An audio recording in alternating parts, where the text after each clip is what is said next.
Et l'on commence tout de suite par le spectacle de présentation qui contribue largement à asseoir la notoriété de l'épreuve. Show laser, jeu de lumière, le tout en musique pour un résultat grandiose.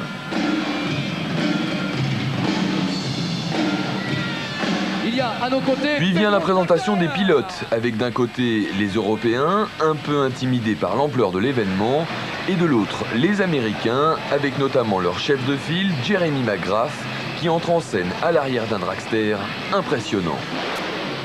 Rapidement, les courses commencent et rapidement, les surprises arrivent.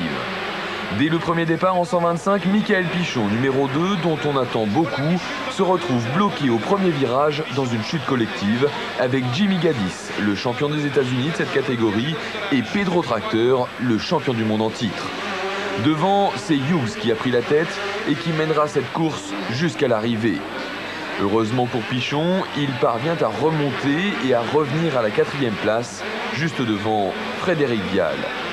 Avec ce nouveau schéma de course, les pilotes disputent donc 2 manches qualificatives par catégorie et disposent éventuellement d'un repêchage pour se qualifier pour la super finale qui pour la première fois regroupe les 125 et les 250. C'est évident qu'intrinsèquement les 125 sont bien sûr moins puissantes, donc a priori désavantagées. Mais vous savez que Bercy c'est un circuit à part, c'est un circuit unique, il est très technique et on peut penser que ce que les 250 prendront en puissance dans les petits bouts de ligne droite, on peut penser que les fins techniciens du 125 les reprendront dans les virages serrés.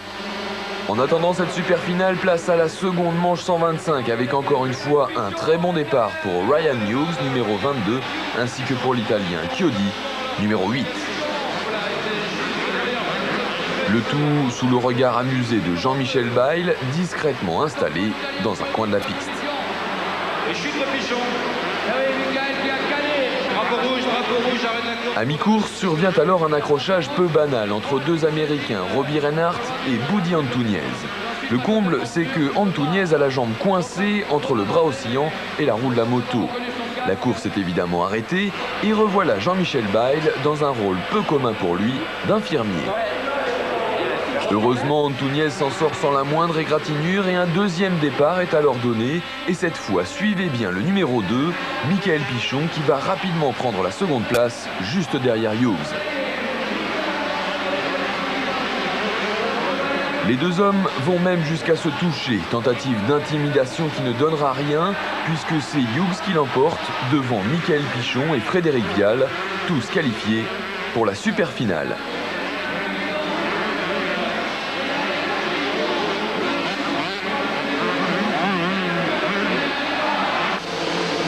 250 cm3 maintenant avec l'insolente supériorité de la nouvelle star du Supercross mondial. Il est facilement identifiable puisqu'il porte le numéro 1.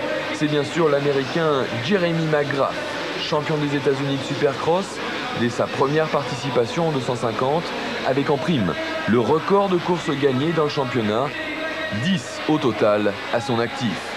Vendredi soir, personne n'a pu l'inquiéter dans les 2 manches qualificatives qu'il remporte haut la main en se permettant même de faire un peu de spectacle avec un saut d'arrivée franchement impressionnant. Pour les sauts d'ailleurs, on a eu droit juste avant la super finale à une démonstration de Guy Cooper, le pilote le plus spectaculaire, voire le plus fou du plateau. Cooper, qui a décidé d'arrêter sa carrière de pilote de Supercross, a voulu une dernière fois montrer au public parisien ce qu'il est capable de faire avec une moto. Sincèrement, je ne vous conseille pas d'essayer.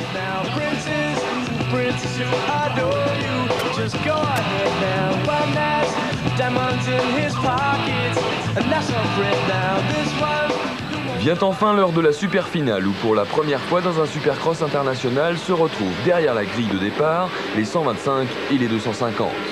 Au premier virage, c'est Stanton qui est en tête, mais déjà McGrath est dans sa roue. En fait, le suspense ne durera qu'un demi-tour, puisque sans vraiment forcer, McGrath passe Stanton pour boucler les 15 tours de cette finale en tête, sans connaître le moindre souci. Stanton termine donc second, Ward complète le podium et le premier français Yann Guédard finit 5e après avoir bataillé avec Mike Craig.